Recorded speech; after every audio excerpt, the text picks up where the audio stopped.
ফেরেশতাদের কাবা বাইতুল মামুর 7 আসমানের উপর। এটা কত বড় শোনেন। কৃষ্ণই বলেন প্রতিদিন এই আল বাইতুল মামুর ফেরেশতাদের মসজিদে 70,000 ফেরেশতা ইবাদতের জন্য চান্স পায়। একবার ঢুকে যে বের হয়ে যায় কিয়ামতের আগে দ্বিতীয়বার আর তারা চান্স পাবে না। ওইটা শেষ।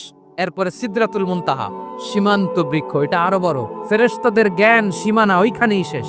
এর উপরে কি হয় ফেরেশতারা আর জানে না। সিদরাতুল মুনতাহার এরিয়া শেষ, এরপরে শুরু হয় আল্লাহুল মাহফুজ, কোরআনের বাড়ি। এটা মিন দুররাতিন বাইদা, সাদা ঝকঝকে ডায়মন্ড দিয়ে আল্লাহ বানাইছে। আমাদের সবার তাকদীর ভাগ্যলিপি ওইখানে লেখা। ওইটা শেষ, এরপরে শুরু হয় লা জামান লা মাকান এরিয়া। ওইখানে কোনো জামান নাই, মাকান নাই, no time no space area শুরু। ওইখানে কুরসি, যেখানে আল্লাহ পা রাখেন বা কুদরতি পা রাখেন। বড় রাজা বাদশারা সিংহাসনে বসে পা রাখে একটা টেবিলের উপর, শাহী টেবিল, ওইটার নাম কুরসি। আল্লাহ বলে ওয়াসিআ কুরসিয়ুহুস সামাওয়াত ওয়াল আরদ। আল্লাহর এই কুরসিটা এতক্ষণ যা বললাম এই সবগুলার চাইতে